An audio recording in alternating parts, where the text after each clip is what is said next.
pessoal, olha eu aqui de novo.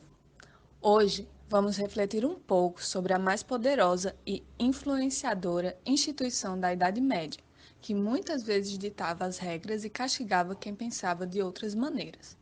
A Igreja Católica do período medieval funcionava como o próprio Estado. Por muito tempo e até os dias de hoje, algumas tradições, estilos de vida, pontos de vistas e superstições atravessaram o tempo e algumas modificações. De certa forma, a sociedade feudal era controlada pelos dogmas da Igreja.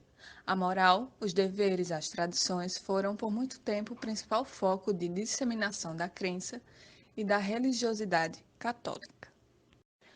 Recapitulando um pouco da crise política que assolava o Império Romano em seu momento final, além das invasões bárbaras dos séculos 3 a 5, não havia um representante ou um movimento político que pudesse reverter aquela situação. A política estava, portanto, desagregada. Foi aí que a Igreja Católica viu uma brechinha para poder entrar em cena.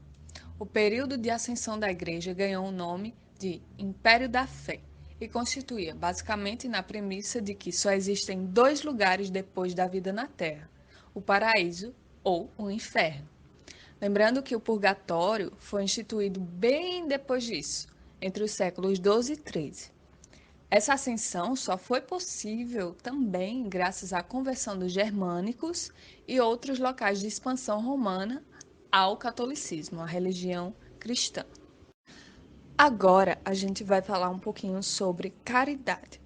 Uma das principais formas de não ir para o inferno naquele momento, de acordo com os modos da igreja, era praticando a caridade. Agora me entendam, caridade em um sentido mais abrangente, não apenas referindo-se ao amor ou à ajuda ao próximo, mas o amor para com a instituição. Era necessário, então, doar bens pessoais para a igreja para que ela continuasse em sua missão.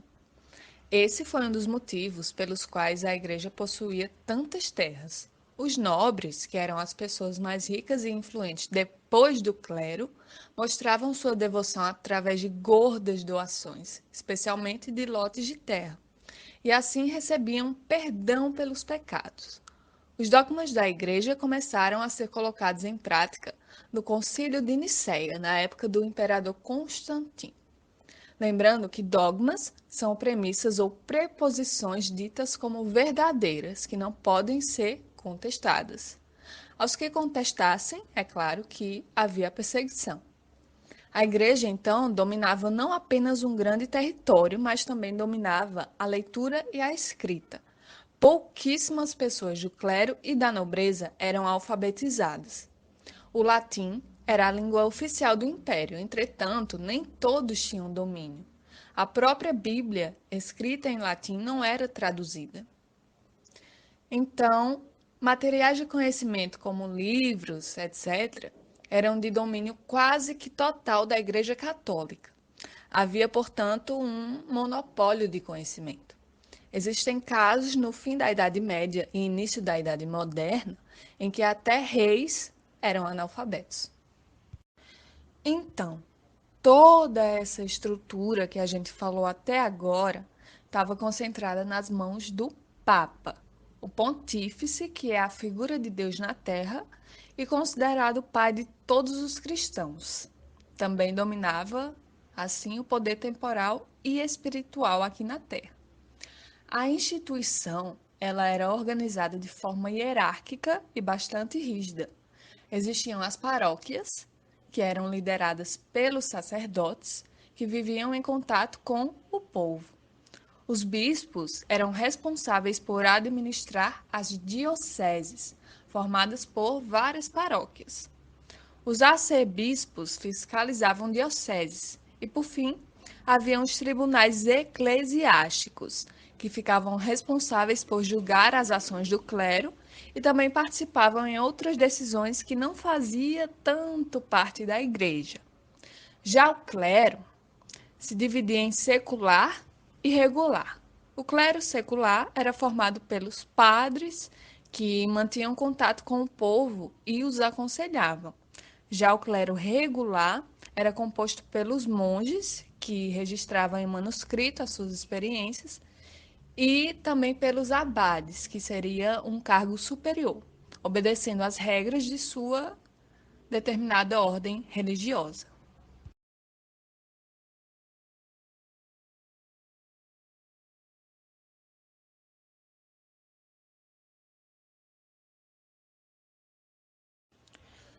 Agora, vamos abrir um parênteses. Como era vista a mulher naquele período? Como você já deve imaginar, essa visão era de acordo com a Igreja Católica e com a Bíblia Sagrada. As mulheres tinham o lar como sua principal obrigação, e nesse quesito elas eram as líderes. Naquele período, também existiram mulheres professoras, sacerdotisas, médicas e até rainhas, como é o caso de Isabel de Baviera, na Áustria.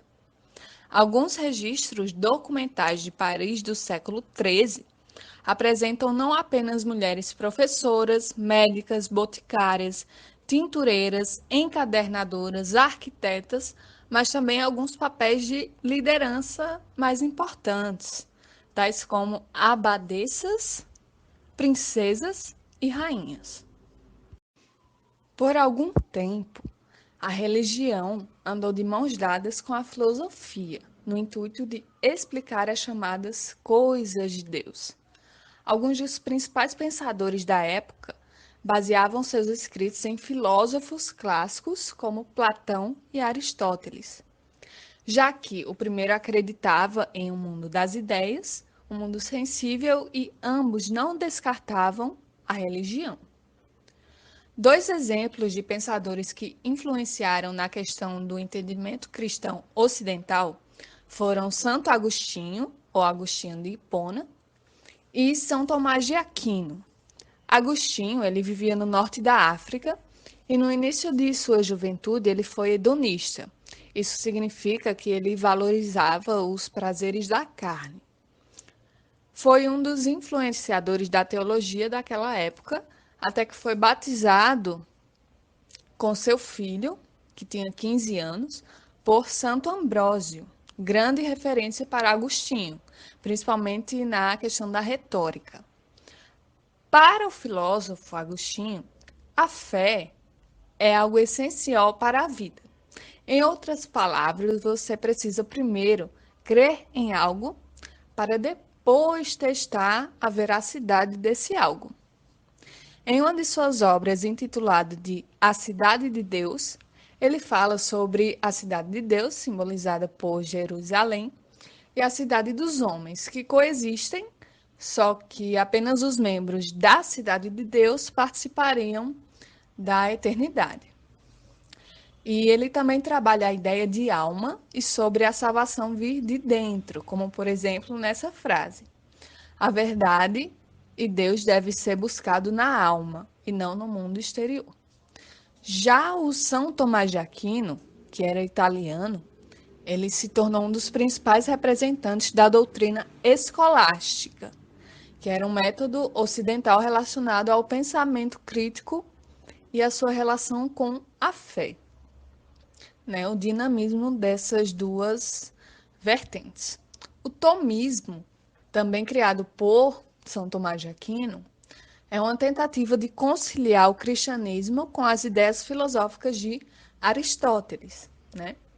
Foi nesse período que surgiram as primeiras universidades católicas na Europa, como a Universidade de Bolonha, na Itália, que foi uma das primeiras. Existiram outros pensadores que têm destaque na formação do pensamento cristão da época, como Irineu de Leão, Ambrósio de Milão, Santo Anselmo e Roger Bacon. De acordo com o dicionário, herege é o nome dado ao indivíduo que professa uma heresia, ou seja, que questiona certas crenças estabelecidas por uma determinada religião. É a pessoa que é contrária aos dogmas de uma determinada religião ou seita. Herege tem origem na palavra grega airetikos, que significa escolher. Foi por causa dos hereges que a Igreja Católica travou suas mais sangrentas batalhas. As cruzadas, né, estão aí como exemplo. Voltando a falar sobre o Papa, Ele era tão adorado naquela época que os nobres acabavam acatando suas decisões e executando seus pedidos. Por causa disso, alguns dos principais líderes das igrejas viviam em um luxo só. A venda de indulgências também fazia parte do cotidiano cristão. Isso significa que os padres e sacerdotes vendiam o perdão de Deus por um preço, seja ele pago em terras, dinheiro ou bens materiais que tinham muito valor na época. Como já foi mostrado anteriormente, os maiores patrimônios materiais da igreja eram as suas catedrais. Vendo isso, as pessoas que pertenciam à classe menos favorecida da época começou a questionar essas atitudes da igreja, bem como toda a sua riqueza que não era distribuída. É claro que, se as pessoas se revoltassem com essa instituição, ela ia acabar perdendo bastante poder e influência, algo que, de certa forma, mudaria por completo o cenário religioso ocidental. Assim, começaram a surgir grupos que defendiam ideias que iam contra alguns dos dogmas que eram pregados na igreja. O gnosticismo pregava o caráter mal da matéria e o bem que o espírito continha em sua essência, e não acreditavam na salvação por meio de Cristo, mas sim por outras vias chamadas esotéricas, que são aspectos humanos e naturais que estariam ocultos. O pelagianismo vê o homem como total responsável pela sua própria salvação. Os valdenses faziam muitos votos de pobreza e de desprendimento material, ou seja, Deus não valorizava o que as pessoas possuíam por fora, mas sim dentro de si. Teoria que tempos depois foi incorporada à tradição católica, né, com a ordem franciscana e a reforma religiosa, por exemplo. O arianismo, ele negava que Deus e Jesus eram a mesma pessoa e não partilhavam a mesma substância, negando assim a eternidade do Filho de Deus, né? E o motivo de sua ressurreição, de sua morte também. Os lolhardos faziam votos de pobreza e defendiam a igreja com menos poder, um pouquinho parecido aí com os valdenses, né? E assim, pessoal, termina a nossa aula de hoje. Eu espero que estejam se cuidando e cuidando de quem vocês amam. Fiquem em casa e rumo ao Enem. Uma ótima semana a todos e até a próxima aula de História Geral.